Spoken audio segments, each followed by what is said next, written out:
Bonjour à tous et à toutes. Alors je vous retrouve aujourd'hui pour faire un tuto, comme vous aurez pu le deviner, sur les pendules. Alors pour tous ceux qui ont envie soit d'essayer le pendule, d'acquérir un pendule, pour tous ceux qui en ont un mais qui n'ont peut-être jamais creusé pour essayer de s'en servir, donc je vais vous donner quelques petites astuces pour bien démarrer. Alors déjà pour ceux qui n'en auraient pas, mais qui auraient envie de s'initier, à qui ça parle, qui se sentent poussés à essayer, il faut savoir qu'il en existe une multitude des pendules dans des formes, des matières différentes. Donc on a des pendules en métal. Donc là forcément c'est le seul que je n'ai pas sur ma table. Euh, Pendule en métal, donc vous savez ce pendule en laiton en général. Après, peu importe la forme, vous pouvez aussi avoir des pendules donc en bois comme celui-ci. Celui-ci est un pendule en bois donc plutôt léger, plutôt léger.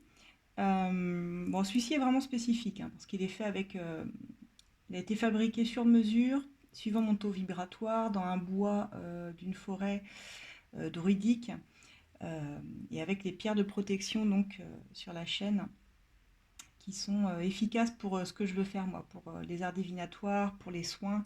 Donc c'est vraiment propre à... Celui-ci il est propre à moi, vraiment très personnel. Euh, les pendules ne se prêtent pas, il faut le savoir aussi, d'accord.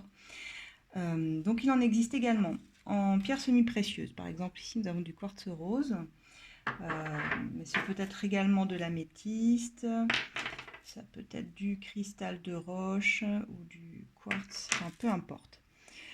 Donc ça existe en forme, donc que je vous disais plutôt égyptienne, donc des formes oblongues comme ça. Ça peut être en forme de goutte, ça peut être facetté comme celui-ci. En fait, dans votre choix, il faudra simplement vous laisser guider par votre ressenti. Généralement, votre œil va se sentir attiré par celui qui vous convient le plus. Votre premier pendule, il va vous servir à déterminer eh bien aussi le suivant.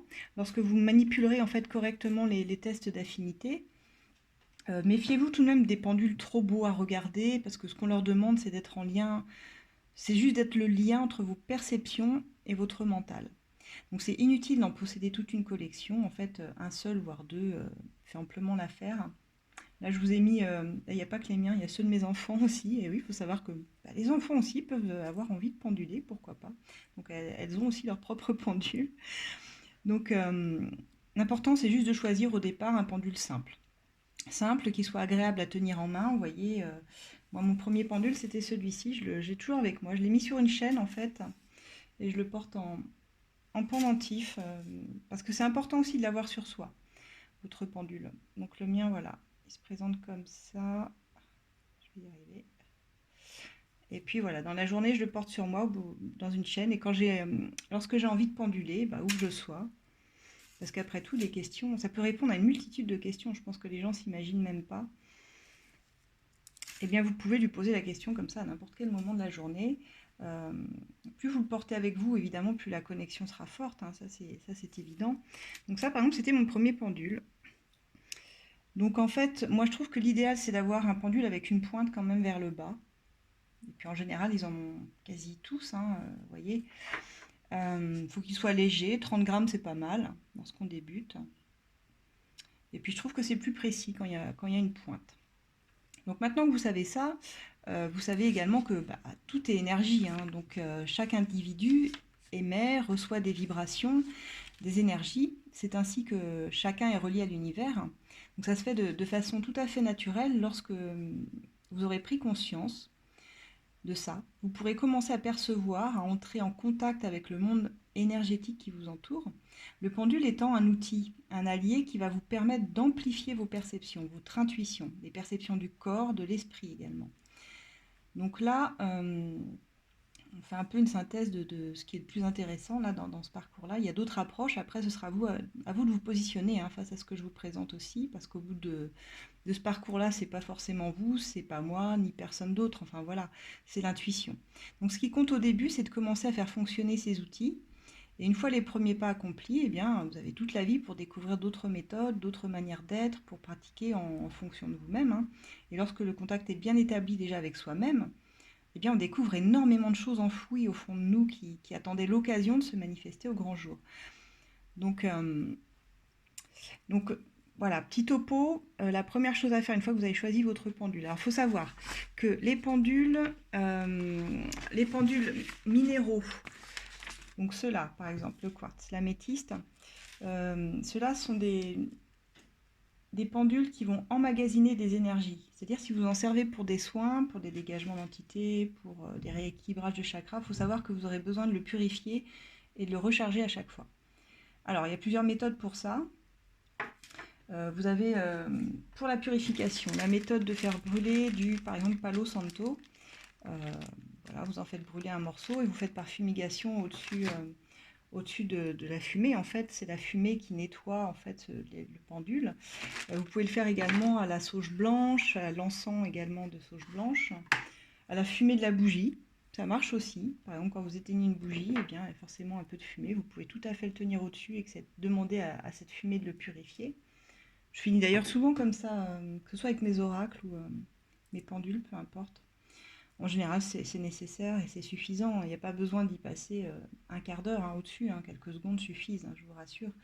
Et après, pour les recharger en énergie positive, vous avez la solution de la fleur de vie qui est à mon avis la plus facile, qui consiste tout simplement à poser vos pendules voilà, sur la fleur de vie. Vous pouvez laisser recharger. Alors, moi, je les pose la nuit en général. Alors, celui en bois, lui, il ne le nécessite pas. Ça, c'est vraiment propre aux cristaux, comme je vous dis, parce que les cristaux, ça emmagasine beaucoup, beaucoup les énergies tierces. Par contre, le bois, si vous choisissez un pendule en bois, il faut savoir que celui-ci, il est neutre. Il est neutre, donc lui, vous n'avez pas besoin de le purifier, ni d'ailleurs de le recharger. Il sera toujours opérationnel, il sera toujours OK pour travailler avec vous. Les pendules en métal, il me semble qu'on n'a pas besoin de les recharger non plus, sauf les pendules témoins. Je ne sais pas si vous connaissez ça, ce sont des pendules qui se dévissent. Vous pouvez y glisser à l'intérieur soit des mèches de cheveux, un papier, enfin quelque chose de personnel par rapport à une personne sur laquelle vous voulez faire des recherches. Ça peut être une personne que vous essayez de retrouver, qui est perdue, ça peut être des questions que vous posez là-dessus. Donc voilà, vous pouvez également créer votre pendule. Il existe des petites cages comme ça, dans lesquelles vous pouvez tout à fait mettre, je sais pas, alors je vais mettre une améthyste, mais vous pouvez mettre absolument ce que vous voulez. Et puis il vous suffit simplement d'incorporer une chaîne au bout. Et en fait, vous pouvez penduler, il faut savoir, avec n'importe quoi. Vous pouvez même prendre un boulon, vous pouvez prendre, je sais pas, une alliance, un bout de ficelle, fera l'affaire, je veux dire, pour le tenir, même un cheveu, franchement, mais peu importe ce que vous choisirez, ce sera de toute façon le meilleur choix pour vous, puisque c'est vous qui l'aurez choisi. Les minéraux, je le rappelle, n'aiment pas l'eau du robinet. Donc mauvaise idée de les purifier à l'eau du robinet, qui est beaucoup trop calcaire déjà, qui a un pH trop élevé pour les minéraux. C'est-à-dire qu'au fil du temps, vous allez les abîmer. Donc on ne les rince pas à l'eau du robinet, il y a de l'acidité. Donc la fumigation avant, après les soins également, encens, herbes, ce que vous voulez. Vous avez le droit de faire un petit rituel avant, ça peut être allumer une petite bougie comme cela, ou vos petites pierres perso. C'est juste une façon de se mettre en conscience avant de penduler, d'être bien ancré dans cet instant-là. Donc les cristaux, comme je disais, il faut bien les nettoyer de tout l'émotionnel, dont vous l'avez chargé précédemment ou d'une autre personne. Si vous avez fait un soin, ça absorbe énormément, j'insiste là-dessus. Et puis le but, c'est déjà de se faire plaisir, d'être dans la joie quand on pendule. C'est parce qu'on en a envie, il faut retrouver un peu cette notion de ludique, de jeu. C'est une connexion à soi avant tout. Donc le plus dur, ça va être de lâcher le mental pour trouver sa propre vérité. Et vous verrez que chacun a sa propre vérité. Il est possible que vous ne trouviez pas la même réponse que votre voisin, peu importe. Mais je veux dire, c'est pas très grave. Comme c'est le prolongement de votre intuition, c'est propre à vous-même. C'est vous qui savez. Il ne faut pas chercher à se comparer, en fait. Donc avec le pendule, vous pouvez tout faire. Vous pouvez faire du travail à distance, sur photo. C'est même plus facile parce que ça ne perturbera moins l'énergie de l'autre personne. Pensez à vous créer une petite bulle de protection au début pour vous centrer. Imaginez-vous entouré d'une bulle de lumière. Ça va vous permettre aussi justement de ne pas absorber des énergies tierces, des énergies d'autrui. Laissez vivre le pendule. Voilà, la feuille ou la photo sera le point de départ, bien sûr, mais par exemple, en phase de nettoyage, il faut s'attendre à ce que votre pendule, parfois, Parfois, il part dans tous les sens, hein, ça peut arriver. Moi, lorsque je rééquilibre des chakras, des fois, ça fait des petits ronds, des fois des grands ronds, puis tout d'un coup, le pendule s'en va très très loin. Euh, donc, une fois parti, en fait, voilà, il ne faut pas forcément l'interrompre. Vous pouvez donc mesurer également votre taux vibratoire. Et dites-vous que la première réponse, c'est toujours la bonne. C'est-à-dire, une fois que vous lui demandez quelque chose, dites-vous que cette réponse sera la bonne. C'est inutile de continuer à penduler ou de reposer la même question.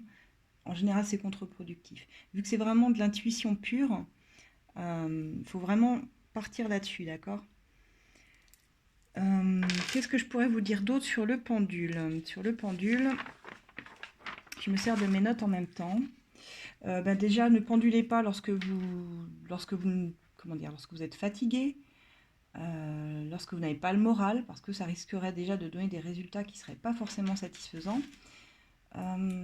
C'est important également, avant toute pratique divinatoire, mais ça c'est pas propre au pendule, même pour les cartes, de faire le vide en vous, de lâcher prise. Tout ça pour être le plus réceptif possible. Il faut vous installer évidemment dans un endroit qui est confortable pour vous, où vous vous sentez à l'aise, vous détendre et faire quelques exercices de respiration, ça peut vous aider également. Assurez-vous de ne pas être dérangé parce que vous aurez besoin de rester concentré sur votre recherche. Et puis c'est là en fait que réside la subtilité, parce que c'est tout l'art du pendule, ça consiste aussi à ce que les muscles qui vont faire bouger le pendule soient commandés par autre chose que votre volonté.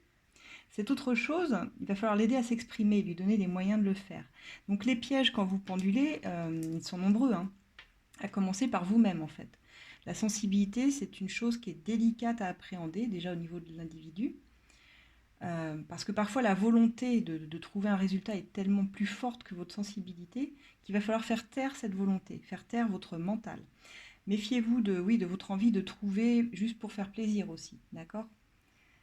Donc c'est pas facile, c'est pas toujours facile de pratiquer la radiesthésie, parce qu'il y a aussi l'influence des personnes qui vous entourent qui peut perturber le radiesthésiste, hein, en interférant avec votre propre champ de conscience. Donc voilà.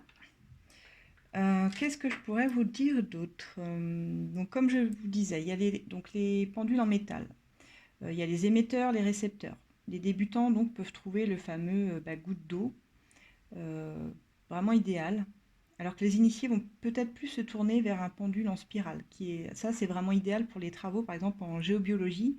En général, les géobiologues mettent du cristal de roche à l'intérieur parce qu'ils ont besoin d'énormément de puissance pour dégager des lieux, purifier. Et du coup, le cristal de roche, il n'y a pas mieux parce que c'est un amplificateur. Donc voilà, je tenais à dire ça. Donc le bois, comme je vous disais, c'est conseillé pour les débutants parce que c'est une matière neutre. C'est un grand classique, hein, voilà. De par leur matière, la plupart sont des très bons récepteurs. Souvent, on utilise le buis. Moi, c'est du hou ici pour leur fabrication, parce que le buis, c'est un bon conducteur d'énergie également. Les sourciers l'utilisaient autrefois d'ailleurs, donc ça a fait ses preuves, hein. Et puis les pierres, les cristaux, comme je vous disais, ce sont des excellents émetteurs. Donc les propriétés de la pierre utilisée aussi peuvent jouer, bien sûr, hein. Ça permet d'en définir une utilisation plus précise. Donc il faut regarder, hein, par rapport à la lithothérapie, évidemment, est-ce que vous souhaitez en faire. C'est aussi pour ça que beaucoup de pendules en pierre sont utilisées en radiesthésie médicale, en utilisation sur les chakras. Par exemple, quand je fais du rééquilibrage de chakras, en général, j'utilise toujours mon quartz rose et améthyste pour moi. Ce sont vraiment les deux que j'utilise parce que je trouve que c'est ce qui travaille le mieux sur les énergies, vraiment. Le choix du poids également, c'est important, je dirais. Certains vous diront qu'il faut simplement être à l'aise avec le poids de l'objet, hein, bien sûr, mais c'est intéressant quand même d'ajouter un certain point, parce qu'on constate que la légèreté du pendule, ça fait un objet plus sensible. Il va être plus facile à utiliser. Celui-ci, par exemple, est extra facile à utiliser, hein. Et plus il est sensible, plus il peut être aisément perturbé également. Donc le poids, ça peut être un bon critère selon que vous l'utilisez à l'extérieur ou à l'intérieur. Par exemple, si vous l'utilisez en extérieur, évidemment, je vous dirais que ce sera l'idéal de prendre un pendule qui a du poids comme celui-ci, parce que vous serez moins perturbé par le vent, par tout ça. Alors que bon, pour l'intérieur, un pendule plus léger fera bien l'affaire. Donc ça, c'était important à dire également. Que vous dire d'autre? Déjà qu'il faut le tenir correctement. son pendule. Alors, c'est la main active qui prend le pendule. Si vous êtes gaucher, vous prenez la main gauche. Si vous êtes droitier, vous prenez la main droite. Alors, en fait, on maintient la chaînette, peu importe où vous la prenez, que ce soit en bout ou que ce soit plus près, peu importe, ça n'a aucune importance. Moi, je la prends à peu près par là. Alors, on le tient entre le pouce et l'index. Je ne sais pas si vous voyez, entre le pouce et l'index. On laisse le pendule en suspension à quelques centimètres de votre main, d'accord? Il ne faut pas prendre la mauvaise habitude de poser, par exemple, le coude sur la table. Parce qu'en fait, il va vous falloir garder toute votre souplesse, vos réflexes dans votre bras. Parce que votre pendule, il ne faut pas oublier que c'est un outil amplificateur de vos perceptions extrasensorielles. Donc en réalité, c'est le prolongement de votre corps tout entier. Et comme je vous dis, il faut le laisser vivre, le pendule. Si vous êtes bloqué par votre bras, si vous avez votre coude posé comme ça, il va beaucoup moins vivre que si vous laissez votre coude flotter. Donc la première chose à faire, évidemment, c'est de définir une convention mentale avec votre pendule et observer ses mouvements. Si vous faites des recherches, vous travaillez en radiesthésie, ça nécessite de comprendre les mouvements. Donc c'est un dialogue privilégié entre vous et votre pendule. Donc après, chacun sa convention. Il y a le oui, le non, tout simplement. Il suffit de lui demander, de lui demander. On va voir. Moi, je sais, je le connais évidemment, il a déjà été défini, mais vous lui demandez simplement, je lui demandais, est-ce que tu peux me définir le oui, s'il te plaît? Donc voilà, pour définir le oui, le mien se met à tourner dans le sens des aiguilles d'une montre. Donc ça, c'est fait. Donc ça, c'est lors de la première utilisation. Vous n'avez pas besoin de le refaire à chaque fois, je précise. Est-ce que tu peux me définir le non, s'il te plaît? Et là, voilà, il se met donc à tourner en sens inverse. Donc maintenant, vous savez que vous le garderez définitivement. C'est votre base pour pouvoir travailler correctement, le oui, le non. Après, vous verrez que parfois, vous observerez qu'il peut exister d'autres types de réponses parfois qui vous permettront de nuancer les réponses obtenues. La réponse peut être positive, négative, selon la même convention que le oui ou le non. Il peut parfois que vous obteniez une réponse neutre, c'est-à-dire neutre, il va se mettre à osciller. Voilà, là, je le fais évidemment exprès parce qu'il va se mettre à osciller comme ça, vous voyez, de façon droite. Ça, c'est neutre. Quand il balance de bas en haut, ou peut-être. Lorsque la question est mal formulée aussi, c'est-à-dire qu'il faut toujours poser une question précise, évidemment. Et de même que l'intensité du mouvement, c'est une indication supplémentaire. Si votre pendule tourne très très fort en réponse à une question, vous pouvez en déduire à quel degré la réponse est positive ou négative.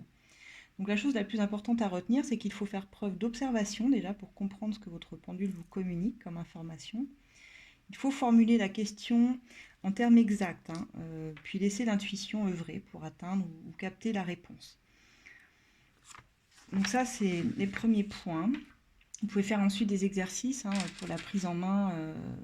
Donc une fois que vous avez convenu du oui, du non, vous pouvez, par exemple, je sais pas, essayer de suivre des dessins, une spirale que vous auriez dessinée, et l'entraîner votre pendule à la suivre. Vous pouvez placer votre pendule au-dessus d'un papier non et observer la réaction, s'il fait bien le non. Vous pouvez retourner des papiers avec des couleurs, rouge, noir, lui demander où est le rouge, où est le noir, des choses comme ça. Pour ceux qui ont des pendules témoins, vous pouvez retrouver des choses également grâce à ça.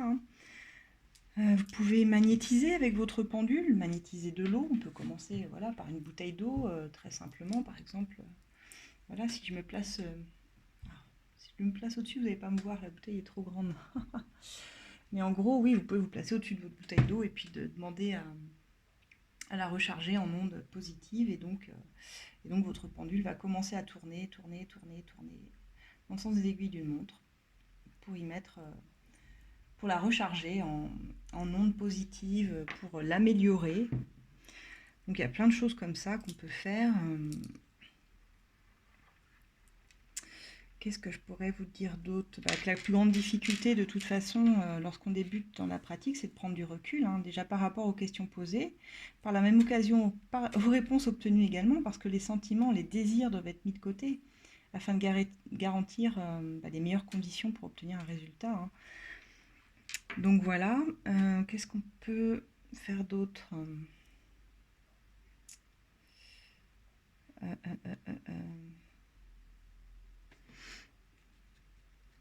des petits exercices, comme je vous disais. Vous pouvez utiliser des cadrans, des planches anatomiques également. Là, je pense au magnétiseur. Vous pouvez créer vos planches. Je pense que beaucoup de gens n'en ont pas conscience. Tiens, par exemple, bon, je vais vous en montrer quelques-unes alors. Donc, moi, j'ai créé mes planches. Là, j'ai tous les taux vibratoires, par exemple. Allez, si je lui demande... Si je lui demande quel est mon taux vibratoire physique, par exemple. Alors, attendez, il faut que vous puissiez voir quand même. Petit réglage à faire. Hop, voilà.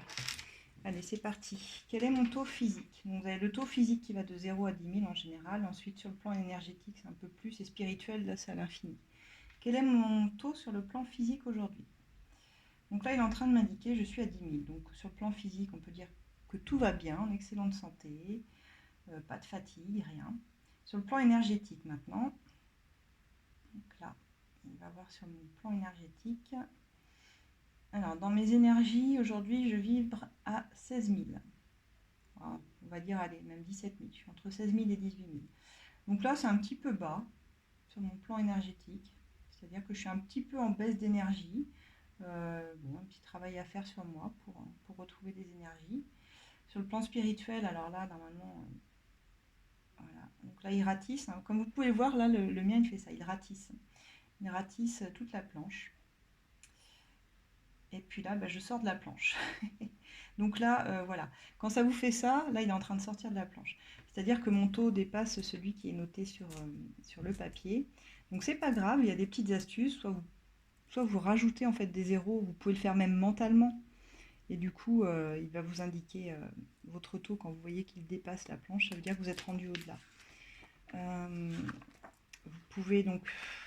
Comment vous dire? Je vais vous en montrer quelques-uns. Ça, c'est ma planche des chakras, par exemple, dont je me sers pour les rééquilibrages.